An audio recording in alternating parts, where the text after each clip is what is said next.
তাহলে আপনার কি মনে হচ্ছে যে পেশেন্টকে মানে কাল পরশুর মধ্যে ছেড়ে দিতে পারবেন, তাই তো?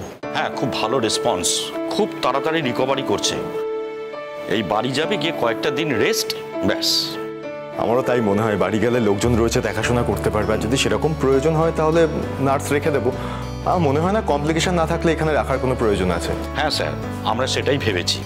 হ্যাঁ, আসলে বাড়িতে নিয়ে গেলে আর একটা সুবিধাও আছে যে এরপরে তো অনেক ইনভেস্টিগেশন হবে এই কেসটা নিয়ে, জবানবন্দি নেওয়ার ব্যাপার আছে, তো সেগুলো বাড়িতে নিয়ে গেলে আমাদের করতে সুবিধা হয়। হ্যাঁ স্যার, দরকার হলে আমরা একবার ভিজিটও করে আসতে পারবো। আর উনি যদি একবার চেক আপ করিয়ে যান দিন 7 পরে। নো প্রবলেম, মানে যেটা আপনারা বলবেন, যেটা ভালো বুঝবেন, আমাদের বলবেন, আমরা সেটাই করবো, কোনো অসুবিধা নেই। তবে একটা কথা বলতেই হচ্ছে ডক্টর, আপনারা সত্যি অসাধ্য সাধন করেছেন। Thank you so much. না না, এটা কি বলছেন স্যার, এটা তো আমাদের করণীয় ছিল। এরকম একটা মানুষ, এইটুকু বয়স, এই বয়সের একটা মেয়ে যার সারাটা জীবন পড়ে আছে, তাকে যদি কোনো দুর্ঘটনায় হারাতে হতো, তার থেকে বড় আক্ষেপ আমাদের আর কিছু হতে পারতো না। ডক্টর একটা কথা বলুন আমাকে, সেটা হচ্ছে যে এই ব্যান্ডেজটা খুলে দেওয়ার পর তখন কি ওর আর্মস মুভমেন্টে কোনো অসুবিধা হতে পারে, কিংবা পিঠে যে ইনজিউরিগুলো হয়েছে, মানে সেখান থেকে কি ইন ফিউচার ওর কাজ করতে গিয়ে কোনো রকম অসুবিধা, কিংবা এটা করতে কতদিন সময় লাগবে, এরকম কোনো ব্যাপার আছে কি? প্রথম দিকে একটু অসুবিধা হতে পারে, হ্যাঁ, তবে রেগুলার ফিজিওথেরাপিটা করতে হবে। আস্তে আস্তে ঠিক হয়ে যাবে। আর ওনার তো খুব মনের জোর, উনি দেখবেন খুব তাড়াতাড়ি ভালো হয়ে যাবে। কয়েকটা দিন একটু অসুবিধা হতে পারে, তবে কাজে জয়েন করার ক্ষেত্রে এখন একটু সময় লাগবে। না, সত্যি কথা বলতে আমরা কিন্তু সত্যি এখন ভাবছি না ওর কাজে জয়েন করার কথা। ও আগে সুস্থ হোক, তারপরে বাকিটা হয়ে যাবে। না, আমি শুধুমাত্র যেটা জানতে চাইছি সেটা হচ্ছে ওর কোনো রকম কোনো ইন ফিউচার কমপ্লিকেশন হতে পারে কিনা, মানে যদি কোনো জায়গায় বাই চান্স কোনো রকম পার্মানেন্ট ড্যামেজ হওয়ার কি কোনো চান্স আছে, তাহলে সেটা জানলে সেটা অনুযায়ী কোনো ট্রিটমেন্টের কথা কি ভাববো আমরা, কি করবো ইন ফিউচার, সেইটা যদি আমরা করতে পারি, ওই জন্যই এতগুলো প্রশ্ন করা আপনাকে, আর কিছু না। না না, পার্মানেন্ট ড্যামেজ কিছু হবে বলে মনে হচ্ছে না। তার জন্য তো আমরা আছি, আমরা ওকে নিয়মিত চেক আপের মধ্যে রাখবো। ঠিক আছে, সেটা কি অবস্থা হয়েছে গো মেয়েটার? তাও তো এখন অনেক ভালো অবস্থায় দেখছো তুমি। মেয়েটার মুখের দিকে তাকানো যাচ্ছে না, কি ড্যামেজ হয়ে গেছে, আমি ওর দিকে তাকিয়ে কথাই বলতে পারলাম না। কেন, কি হয়েছে? আসলে ওকে সেই ছোটবেলা থেকে দেখেছে তো, সবসময় হাসি খুশি, ছুটে বেড়াচ্ছে, দুষ্টুমি করছে। আর আজকে এভাবে হসপিটালের বেডে পড়ে আছে, মুভ করতে পারছে না। গুড্ডি না আসলে একটা রঙিন প্রজাপতির মতো সবসময় উড়ে বেড়ায়।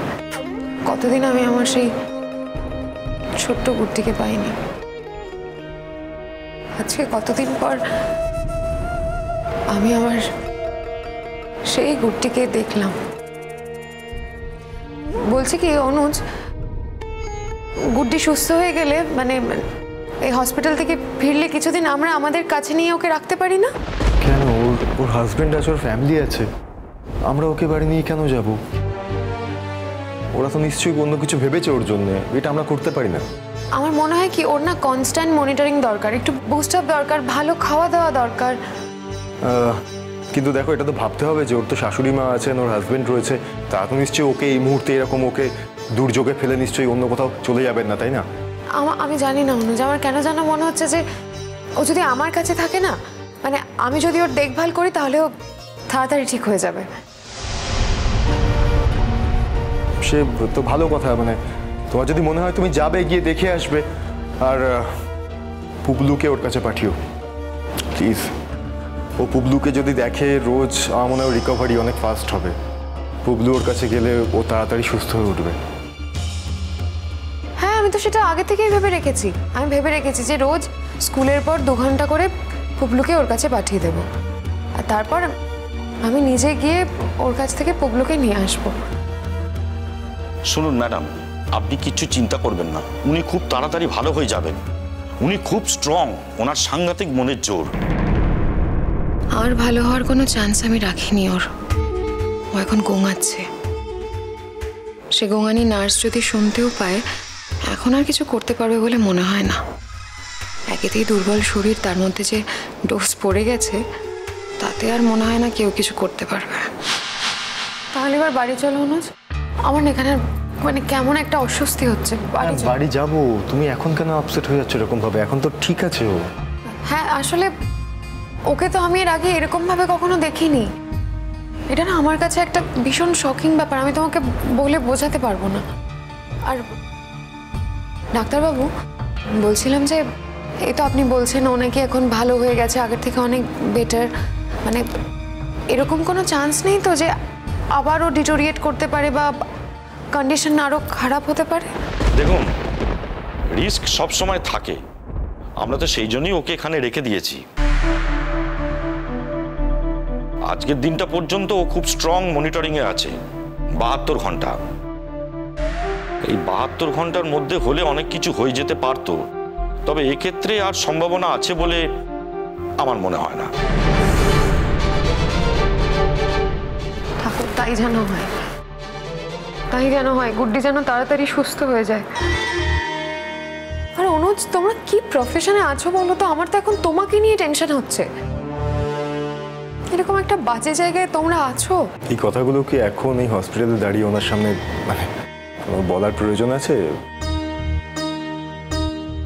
দেখো, যে কাজটা আমরা করি সেই কাজটায় সারাক্ষণ একটা রিস্ক থাকে, এই ব্যাপারে আমরা সবাই জানি। মানে আমরা যখন ওথ নিই এগুলো ভেবেই নিই। আর যে চাকরিটা আমরা করতে এসেছি এটা আমরা এই দিকগুলো জেনেই এসেছি, ভালোবেসে এসেছি। তো এবার এই চাকরির ভালো দিকগুলো আমরা নেব আর খারাপ দিকগুলো নেব না, তা তো হয় না। চলো তাহলে আমরা এগোই আস্তে আস্তে। গুড্ডি সুস্থ হয়ে উঠছে। ঠিক আছে ডক্টর, আপনার সাথে তাহলে ওই কথাই রইল। পরশুদিন যদি আপনারা ওকে রিলিজ করার কথা ভাবেন তাহলে একটু আগে থেকে জানিয়ে দেবেন, তাহলে আমাদের একটু মানে সবাই মিলে আসবে, তো ওর বাড়ির লোকও আসবে, ওর হাজবেন্ড আসবে, আমরা থাকবো। আর প্লিজ যদি একটা নার্সের ব্যবস্থা করতে পারেন তাহলে খুব ভালো হয়, মানে আমাদের খুব হেল্প হতো। কিচ্ছু ভাববেন না, ওসব নিয়ে কোনো কিছু চিন্তা করবেন না, আমরা সব কিছু দেখভাল করে তবেই ওকে পাঠাবো। আরে উনি তো আমাদের অ্যাসেট। এরকম মানুষ ঘরে ঘরে কটা জন্মায় বলুন তো? ওর আগের ট্র্যাকও দেখছিলাম, ওর তো সাহসের কোনো তুলনা নেই। তবে এখন থেকে ওকে একটু বেশি প্রোটেক্টিভ হয়ে থাকতে হবে, তা না হলে এরকম দুর্যোগ ঘটে যাওয়ার সম্ভাবনা তো বারবার এড়ানো যাবে না। আর নিজের জীবন, কাজ করতে গিয়ে নিজের জীবন বিপন্ন করে কোনো লাভ নেই। আমি এটা বলেছিলাম ওকে, জানেন তো, আমি বলেছিলাম যে সিচুয়েশনটা খুবই খারাপ দিকে যাচ্ছে এখন। তো যে কেন সেদিন একা একা ওখানে চলে গেল, আসলে ওই অঞ্চলে একটা খুবই চাপা টেনশন চলছিল, এটা জানতো। এমনি তো আমরা ওকে বলি না blue white girl of our department. এত সাহসী মেয়ে না, এত মন প্রাণ দিয়ে কাজ করে দেশকে এত ভালোবাসেছে। যাই হোক, যা হওয়ার হয়ে গেছে। আমাদের লক্ষ্য রাখতে হবে যাতে ইন ফিউচার এরকম আর কিছু না হয়। এবার তুমি ওকে একটু ভালো করে বুঝিও অনুজ, ছেলে মানুষ তো, বয়স অল্প, মাথা গরম হয়ে যায়, আগে পরে কিছুই ভাবে না। তাছাড়া এখন তোর জীবনটা পাল্টেছে, বিয়ে করেছে, সংসার হয়েছে, ওর হাজবেন্ড এসেছে ওর জীবনে, এখন কি নিজের লাইফটাকে এইভাবে রিস্কের মধ্যে ফেলে দিতে আছে? এটা খুব একটা মিনিংফুল কথা হলো না শিরিন, আই এম সরি। কারণ সংসার, জীবন এইসব বাদ দিয়েও মানুষের একটা ইন্ডিভিজুয়ালিটি থাকে, একটা ইন্ডিভিজুয়াল জীবন থাকে। গুড্ডির মতো একটা মেয়ের জীবন প্রচণ্ড ইম্পর্ট্যান্ট, কিন্তু তার জন্য ও যে কাজটা করে তার জন্য এক্সট্রা সবসময় কোনো প্রোটেকশন নিতে হবে এরকম কিন্তু নয়, এরকম কিন্তু আমাদের প্রফেশনে হয় না। ওকে ওর জন্যই প্রোটেকশন নিতে হবে। ঠিক আছে ডক্টর, আমরাও তাহলে এবার আস্তে আস্তে এগোই, অনেক কথা হলো। আর বাড়ি যাবে তো এখন? হ্যাঁ প্লিজ বাড়ি চলো। তাছাড়া পুবলুকে রেখে এসছি, ও খুব বায়না করছিল আসার জন্য, ওকে নিয়ে এলাম না। ওই হসপিটাল বলেই ওকে আর ইচ্ছে করে আনিনি। হ্যাঁ সেটা ভালো করেছো। আপনি কিছু চিন্তা করবেন না, আমরা তো আছি।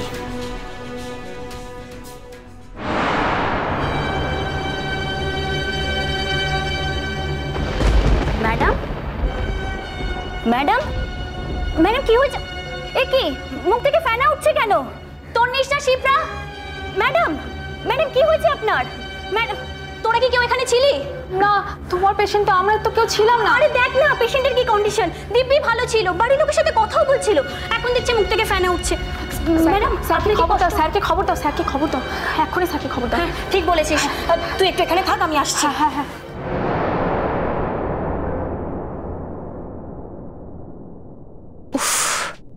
বড্ড দেরি করছে।